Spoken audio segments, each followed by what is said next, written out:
আসসালামু আলাইকুম ওয়া রাহমাতুল্লাহি ওয়া বারাকাতুহু। প্রিয় শিক্ষার্থীরা, আশা করছি তোমরা সকলে ভালো আছো। আল্লাহর অশেষ মেহেরবানিতে এবং তোমাদের দোয়ায় আমি অনেক ভালো আছি। তোমাদের ভালো থাকা, সুস্থ থাকা একান্তই কাম্য, কারণ তোমাদের পরীক্ষা 1 তারিখ থেকে শুরু হতে যাচ্ছে। কিছু স্কুলে পরীক্ষা অলরেডি শুরু হয়ে গিয়েছে। তোমাদের পরীক্ষা একটু দেরি করে শুরু হচ্ছে, সেই সময়টুকুকে তোমরা কাজে লাগাতে হবে, প্রপার ইউটিলাইজ করতে হবে, তাহলে তোমরা ফাইনাল পরীক্ষা ভালো রেজাল্ট করতে পারবে। সেই প্রত্যাশা নিয়ে আজকে তোমাদের রিকোয়েস্টেড একটি ক্লাস নিয়ে আসছি। সেই ক্লাসটি হলো non finite verb. Non finite ভার্বে অনেকের অনেক সমস্যা রয়েছে। অনেকে আমাকে রিকোয়েস্ট করেছে, স্যার এই বিষয়টার উপরে একটু ভিডিও বানিয়ে দিলে আমরা উপকৃত হব। তো আজকে এই বিষয়টি নিয়ে কথা বলতে যাচ্ছি। আমার মনে হয় কথা না বলে আমরা টু দ্য পয়েন্টে যাচ্ছি। নন ফাইনিট ভার্ব, আচ্ছা এখানে finite verb, non finite verb আমরা চিনি কিনা? ফাইনিট ভার্ব হলো সমাপিকা ক্রিয়া আর নন ফাইনিট ভার্ব হলো অসমাপিকা ক্রিয়া। সমাপিকা অসমাপিকা যদি আমরা বাংলায় চিনে থাকি তাহলে এই টপিকটিতে আমাদের অত সমস্যা হওয়ার কথা না। দেখো, সমাপিকা ক্রিয়া হলো যেই ক্রিয়াটার কাজ সম্পন্ন হয়ে যায়। যেমন আমি ভাত খেয়েছি, শেষ, অর্থ একদম স্পষ্ট।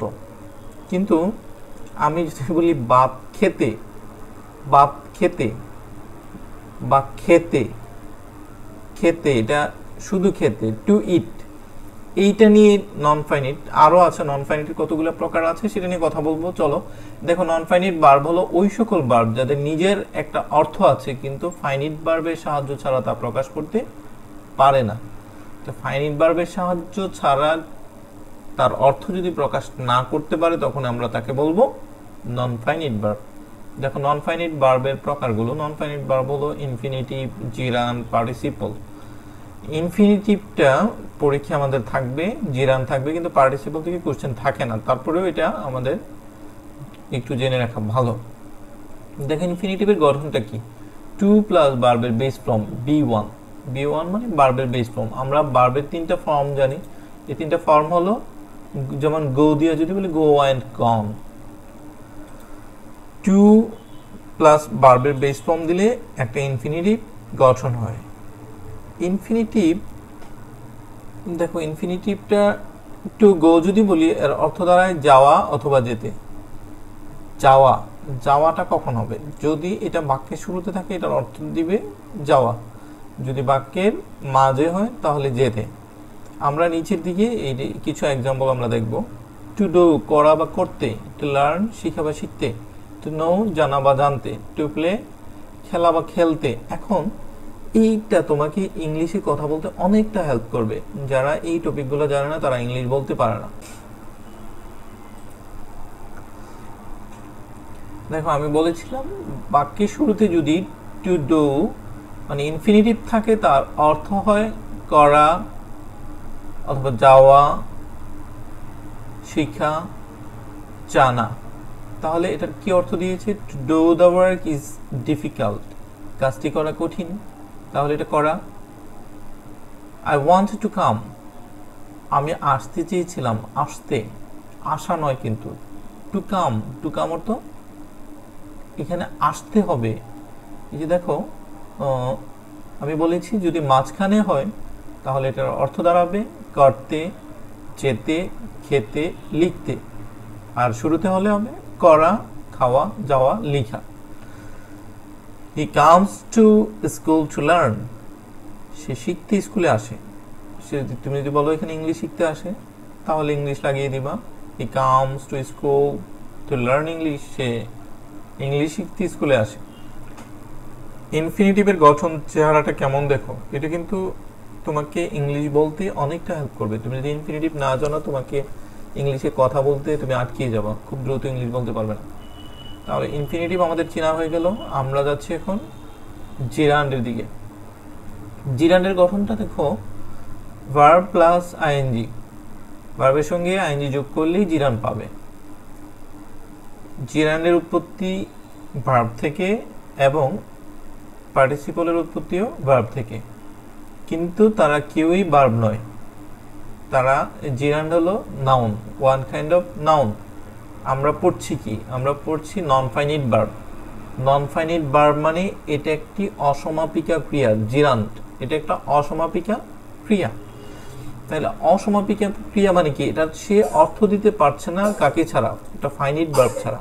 যেমন ওয়াকিং, গসিপিং, তাহলে এই যে গসিপের সাথে আইএনজি যোগ হয়েছে, তাহলে ওয়াকের সাথে আইএনজি যোগ হয়েছে, প্লের সাথে আইএনজি যোগ হয়েছে, যোগ হয়ে কি হলো, একটা জিরান গঠন হলো। আর জিরান মানে আমরা বুঝবো যে নাউন, কারণ জিরান সবসময় নাউনের মতো আচরণ করে। নাউন যে যে জায়গায় বসে, জিরান ঠিক সেই জায়গাগুলোতে বসে। তাহলে আমরা নাউন দেখতে পাই বাক্যের শুরুতে এবং বাক্যের শেষে, এবং কিছু প্রিপোজিশনের পরে আমরা নাউন দেখতে পাই। তাহলে আমরা ওই সকল জায়গাগুলোতে যদি ফিল ইন দ্য গ্যাপস আসে, আমরা বুঝবো যে ওখানে অবশ্যই জিরান বসবে। আসো এখানে walking is a good exercise, walking is a good exercise, এর অর্থ হলো হাঁটা একটি ভালো ব্যায়াম, হাঁটা। তাহলে এটা দেখো নাউনের জায়গায় বসছে, সাবজেক্টের জায়গায় বসছে, এটা নাউন। তাহলে ওয়াকিং, ওয়াকিং হলো হাঁটাহাঁটি করা, কিন্তু এটা একটা ভার্ব থেকে উৎপত্তি হয়েছে। এখানে কিন্তু আর এটা ভার্ব নয়, এটা হয়ে গেল নাউন। যদিও ভার্ব থেকে উৎপত্তি হয়েছে কিন্তু এটা ভার্ব নয়, এটা noun. Smoking is injurious to health, ধূমপান স্বাস্থ্যের জন্য ক্ষতিকর। Smoking is injurious to health, ধূমপান স্বাস্থ্যের জন্য ক্ষতিকর। দে আর ফন্ড অফ গসিপিং, তারা গল্প করতে ভালোবাসে। এখন আমরা দেখলাম যে দেখো এখানে অবজেক্টের জায়গায় বসেছে, এখানে অবজেক্টের জায়গায় বসছে, আবার প্রিপোজিশনের পরেও বসছে। এখানে কিছু থাকতে পারতো, হ্যাঁ, এখানে অন্য কিছু থাকতে পারতো, যেহেতু এখানে প্রিপোজিশনের পরে বসেছে। আমরা প্রিপোজিশনের পরে যদি এখানে এই ধরনের কিছু দেখতে পাই, তাহলে এটা আমরা নাউন বুঝি, তাই না? এটা জিরান, কিন্তু এটা ওয়ান কাইন্ড অফ নাউন। তাহলে আমরা নাউন, সরি, জিরান আমরা চিনতে পারলাম। জিরানের গঠন ভার্ব থেকে, ভার্বের সাথে আইএনজি যোগ হলে জিরান হয়, আর সেটা বসে নাউনের জায়গায় নাউনের মতো আচরণ করে, যদিও এটার ভার্ব থেকে উৎপত্তি, কিন্তু এটা ভার্ব নয়। এবার আসো পার্টিসিপল। পার্টিসিপলেরও একই জায়গা থেকে উৎপত্তি, ভার্ব থেকে পার্টিসিপলের উৎপত্তি, কিন্তু সেও কিন্তু ভার্ব নয়। তাহলে আমরা কিভাবে বুঝবো এটাও ভার্ব থেকে উৎপত্তি, এটাও ভার্ব থেকে উৎপত্তি? তাহলে কোনটা জিরান কোনটা পার্টিসিপল আমরা কিভাবে বুঝবো, সেটাই মূল আলোচনা আমাদের। দেখো এখানে ফ্লাই থেকে, ফ্লাই এর সাথে আইএনজি যোগ হয়ে ফ্লাইং হয়েছে, ফ্লাইং হয়েছে। এই ফ্লাইং এর অর্থ উড়ন্ত, বা এটা একটা অ্যাডজেক্টিভ। পার্টিসিপল মানে হলো, পার্টিসিপল সবসময় অ্যাডজেক্টিভের মতো আচরণ করে, আর জিরান সবসময় নাউনের মতো আচরণ করে। এই জিনিসটা তোমাকে একটু ভালো করে বুঝতে হবে। পার্টিসিপল কার মতো আচরণ করে? পার্টিসিপল কার মতো আচরণ করে? অ্যাডজেক্টিভের মতো আচরণ করে। এইটা একটু মনে রাখতে হবে। উইপিং, হ্যাঁ, উইপের সাথে আইএনজি যোগ হয়েছে। তারপরে স্লিপিং, স্লিপের সাথে আইএনজি যোগ হয়েছে। এখন আমি এটা বাক্যের কোথায় বসেছে, কাকে মডিফাই করেছে, সেটা দেখে আমি বুঝতে পারবো এটা কি অ্যাডজেক্টিভ নাকি জিরান। এখন দেখো, look at the flying bird, উড়ন্ত পাখিটির দিকে তাকাও। উড়ন্ত পাখি, তাহলে এইটা কি? বার্ড হলো নাউন। তাহলে নাউনকে কে মডিফাই করে? নাউনকে মডিফাই করে অ্যাডজেক্টিভ। এখানে ফ্লাইং হলো অ্যাডজেক্টিভ, অ্যাডজেক্টিভ মানে হলো পার্টিসিপল। পার্টিসিপলের আচরণ করে, আমি বলেছি পার্টিসিপলটা সবসময় আচরণ করে অ্যাডজেক্টিভের মতো। তাহলে আমরা নাউনকে মডিফাই করে হলো অ্যাডজেক্টিভ, তাহলে এটা একটা অ্যাডজেক্টিভ, তার মানে হলো পার্টিসিপল। ভার্বের সাথে আইএনজি যোগ হয়ে পার্টিসিপল গঠন হয়, কিন্তু এটা আচরণ করে অ্যাডজেক্টিভের মতো। তাহলে উড়ন্ত পাখি, পাখিটি কেমন? উড়ন্ত, পাখিটিকে মডিফাই করছে। তাহলে যারা পার্টস অফ স্পিচ ভালো বোঝো, তাদের জন্য আমার মনে হয় আর বোঝানোর কিছু নেই। উড়ন্ত পাখি, পাখিটি কি অবস্থায় আছে সেটাকে বোঝাচ্ছে। তাহলে আমি এটাকে বুঝছি যে এটা একটা অ্যাডজেক্টিভের মতো আচরণ করেছে, এটার নাম হলো পার্টিসিপল, যেহেতু আইএনজি যোগ হয়ে এটার গঠন হয়েছে। The girl went away weeping, the girl went away weeping. এখানে দেখো উইপিং, উইপিংটা একটা পার্টিসিপল। এটা আমি কিভাবে বুঝলাম? উইপিং হয়েছে, এই উইপিংটা কাকে মডিফাই করছে? এটা মডিফাই করছে দ্য গার্লকে। মেয়েটি কিভাবে যাচ্ছে বা কিভাবে গেল সেটাকে বোঝাচ্ছে। মেয়েটি কাঁদতে কাঁদতে চলে গেল, উইপিং। তাহলে এই যে মেয়েটিকে যেহেতু মডিফাই করছে, মেয়েটিকে মডিফাই করার কারণে আমরা এটা কি বলবো, অ্যাডজেক্টিভের মতো আচরণ করে, যেহেতু ভার্বের সাথে আইএনজি যুক্ত আছে, সেটাকে আমরা বলবো পার্টিসিপল। তাহলে তোমরা কি বুঝতে পেরেছো কিনা? যদি না বুঝো আমাকে কমেন্টে জানাবে, তাহলে আমি চেষ্টা করবো আরো সহজ করে কিভাবে বোঝানো হয়েছে সেই বিষয় নিয়ে তোমার বিষয় চিন্তা করার জন্য। Don't disturb the sleeping man. Don't disturb the sleeping man, এখানে দেখো গোমন্ত লোকটিকে বিরক্ত করো না। এই যে ম্যান হলো একটা নাউন, এই নাউনকে মডিফাই করেছে স্লিপিং। তাহলে মানুষটা কেমন অবস্থায় আছে? ঘুমন্ত। তো ঘুমন্ত মানুষটাকে ডিস্টার্ব করো না। আমাদের লক্ষ্য হলো এইটা চিনা, এইটা তাকে মডিফাই করেছে। তাহলে এইটা অ্যাডজেক্টিভের মতো আচরণ করেছে, এটা অ্যাডজেক্টিভ। যেহেতু অ্যাডজেক্টিভের মতো আচরণ করেছে, কিন্তু এটার আসল পরিচয় কি? ভার্বের সাথে আইএনজি যুক্ত আছে, তার মানে এটা হলো পার্টিসিপল। তাহলে আমরা মোটামুটি বুঝতে পেরেছি পার্টিসিপল সবসময় নাউনকে মডিফাই করে, এটা অ্যাডজেক্টিভের মতো আচরণ করে। আর জিরান ভার্বের সাথে আইএনজি যুক্ত হয়ে জিরান গঠিত হয়, এটা সবসময় নাউনের মতো আচরণ করে, এটা নাউনের জায়গায় বসে। সেটা আমরা স্পষ্ট হতে পারলাম। আসলে পরীক্ষায় তোমাদের যেভাবে কোশ্চেন করা থাকবে, কোশ্চেনটা দেয়া থাকবে, here is the story of Rana, there are some gaps in the story, now fill in the blanks with appropriate non-finite verbs, জিরান, participle and infinitive। এখানে পার্টিসিপল যদিও কোশ্চেনে দেওয়া, কিন্তু এখানে পার্টিসিপল থেকে কোনো কোশ্চেন আসবে না। দেখো, Arpa decided dash a vegetable garden in her backyard। Arpa সিদ্ধান্ত নিয়েছে তার যে বাড়ির পিছনে একটা ভেজিটেবল গার্ডেন করতে, বাগান করতে। আমরা এখানে কি বসবে? এখানে কি জিরান বসবে? জিরান বসার কোনো লক্ষণ কি আছে? না। জিরান কোন জায়গায় বসে আমি বলেছিলাম, এটা সাবজেক্টের জায়গায় বসে, প্রিপোজিশনের পরে বসে, অবজেক্টের জায়গায় বসে। এখানে জিরান বসার কোনো সুযোগ নেই। আমরা দেখি যে ডিসাইডেড এই ভার্বটা কোনো উদ্দেশ্য যদি বোঝায়, কোনো বাক্যের মধ্যে যদি কোনো উদ্দেশ্য বোঝায়, এটা একটু তোমরা খাতায় লিখে রাখো। যদি কোনো সেন্টেন্সের মধ্যে কোনো কিছু করার উদ্দেশ্য বোঝায়, তাহলে সেখানে অবশ্যই ইনফিনিটিভ বসবে। ইনফিনিটিভ কখন বসে? কোনো উদ্দেশ্য বোঝালে। যেমন Arpa decided to create a vegetable garden in her backyard. Arpa কি করেছে? একটা সিদ্ধান্ত নিয়েছে। ডিসাইডেড, অ্যাডভাইসড, অর্ডার, তারপরে প্রহিবিটেড, এই ধরনের কোনো কিছুতে থাকে, সাজেস্ট, বা রিকোয়েস্ট। তুমি একটু খাতায় লিখো আমি যে কথাগুলো বলেছি। এই ধরনের কোনো ওয়ার্ড যদি থাকে, তুমি অবশ্যই বুঝবা যে এরপরে ইনফিনিটিভ বলবে। যেমন decided to create, request to create, order to create. এই যে কতগুলা ভার্ব যদি থাকে, এইগুলার পরে অবশ্যই তোমার নন ফাইনিট ভার্ব বলবে। এখানে আসো, পরের বাক্যটাতে যাই। She spent the weekend dash the soil and planting seeds। আচ্ছা, সে ব্যয় করেছে উইকেন্ড, সপ্তাহ। যে সপ্তাহটা ব্যয় করেছে, এখানে দেখো দ্য সয়েল আছে। সয়েলটা কি? এটা হলো নাউন। তো নাউন এর আগে আমরা জানি সবসময় অ্যাডজেক্টিভ বসে, নাউনকে মডিফাই করবে অ্যাডজেক্টিভ বসে। এখানে দেখো সিডস, সিড মানে কি? বীজ। সিড এর আগেও অ্যাডজেক্টিভ আছে।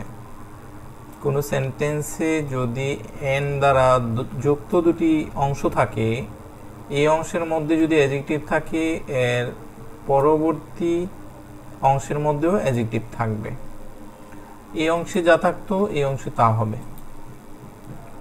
এখন আমরা বুঝতে পারছি যে নাউনটাকে মডিফাই করেছে এই অ্যাডজেক্টিভ। অ্যাডজেক্টিভ মানে কি? পার্টিসিপল। এই যে পার্টিসিপল। আমরা একটা পার্টিসিপল তাহলে এখানে পেয়েছি। তাহলে এইখানে কি হবে, আমি যা বলেছি তুমি বুঝতে পারছো যে এখানে কি হবে। নিশ্চয়ই এখানে ডিগিং হবে, মানে সে মাটি খনন করে, মাটির অবস্থা বুঝেছে, মাটি কি করেছে, খনন করেছে, মাটি খনন করে এবং প্ল্যান্টিং সিড, চারা মানে বীজ বপন করে এই সপ্তাহটা সে কাটিয়েছে। তাহলে এই কথাটা তুমি মাথায় রাখবে, এন্ড দ্বারা যুক্ত। যদি এখানে নাউন হতো ওখানে নাউন হবে, এখানে যদি ভার্বের পাস্ট ফর্ম হতো ওখানে ভার্বের পাস্ট ফর্ম, মানে যেই স্ট্রাকচারটা হয় তুমি এটা যে কোনো টপিকে কাজে লাগবে। তোমার রাইট ফর্ম অফ ভার্বে লাগবে, হ্যাঁ, তারপরে তোমার তুমি যদি প্রিফিক্স সাফিক্স পড়ো ওখানে লাগবে, অন্যান্য টপিকে তুমি 19 উঠলে এগুলোর প্রয়োগটা অনেক বেশি দেখবে।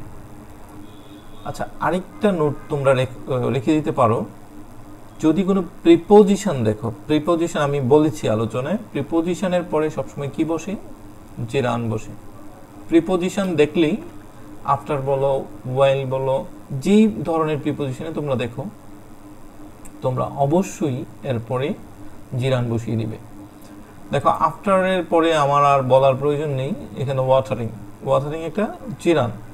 After watering the new plants she began monitoring their growth regularly, মানে সে চারায় পানি দেওয়া, ওয়াটারিং কিন্তু পানি দেওয়া, ওয়াটারিং পানি দেওয়া। After watering the new plants,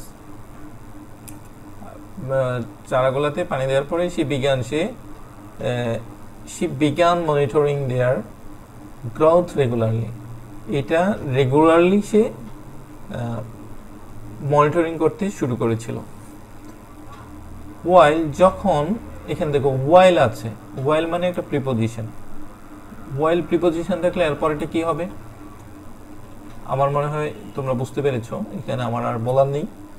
আমি একটু আগে বলেছি প্রিপোজিশন থাকলে এখানে হবে জিরান, তাহলে এখানে জিরান বসিয়ে দাও, জিরান বসিয়ে দিলে হয়ে গেল এটা। While watering for them to mature, she reads books about gardening. আচ্ছা, she hoped, সে আশা করেছিল, she hoped dash। এইখানে দেখো, এইখানে কি আমরা কোনো কিছু নাউন বসানোর কোনো লক্ষণ আমরা পাচ্ছি? she hoped আশা করা বা কোনো উদ্দেশ্য করা যদি থাকে তাহলে আমরা বুঝি যে ওখানে অবশ্যই ইনফিনিটিভ বলবে, টু হারভেস্ট।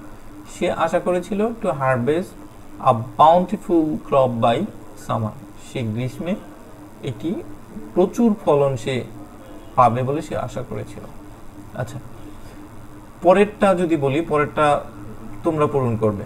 পরেরটা দেখো একদম সহজ, আমার মনে হয় তোমরা পারবে, একেবারে সহজ। আরেকটা স্ট্রাকচার আমি বলবো, যদি প্যাসিভ স্ট্রাকচার হয়, প্যাসিভ স্ট্রাকচার তোমরা চিনো কিনা, যদি প্যাসিভ স্ট্রাকচার হয় মানে সাবজেক্ট যদি কোনো নিজে কাজ না করে, সাবজেক্ট যদি সক্রিয় না থাকে, নিষ্ক্রিয় থাকে, কোনো কাজ না করে, তখন এটা প্যাসিভ স্ট্রাকচার হয়। আর প্যাসিভ স্ট্রাকচার হলে সবসময় ভার্ব এখানে হবে নন ফাইনিট ভার্ব হবে। আর কি বলছি, কখন নন ফাইনিট ভার্ব হবে, যদি কোনো উদ্দেশ্য বোঝায়, এখানে কোনো উদ্দেশ্য, কোনো কিছু করার উদ্দেশ্য বোঝায়, তখন অবশ্যই কি হবে, নন ফাইনিট ভার্ব হবে। তোমরা এখন আমি যেভাবে বলেছি সেভাবে তোমরা একটু প্র্যাকটিস করো। তো তোমরা দেখো যেখানে প্রিপোজিশন আছে সেখানে কি হচ্ছে, জিরান হচ্ছে। তাহলে তোমরা বাকিগুলো আমাকে কমেন্টের মাধ্যমে জানাবে তোমরা পেরেছো কিনা। যদি না পারো, কোথায় তোমরা প্রবলেম ফেস করেছো সেটাও আমাকে জানাবে, আমি তোমাদেরকে চেষ্টা করবো যথেষ্ট হেল্প করার জন্য। তো ভালো থাকো, সুস্থ থাকো, তোমাদের সুস্থতা কামনা করছি। পরীক্ষায় যেন তোমরা ভালো রেজাল্ট করতে পারো, স্বাস্থ্যের দিকে খেয়াল রেখো। আর পরবর্তীতে তোমরা কী ধরনের ভিডিও চাচ্ছ সেটা আমাকে অবশ্যই কমেন্টের মাধ্যমে জানাবে। ভালো থাকো, দেখা হবে আবারও অন্য কোনো ভিডিওতে। Thank you so much for watching this video. আল্লাহ হাফিজ।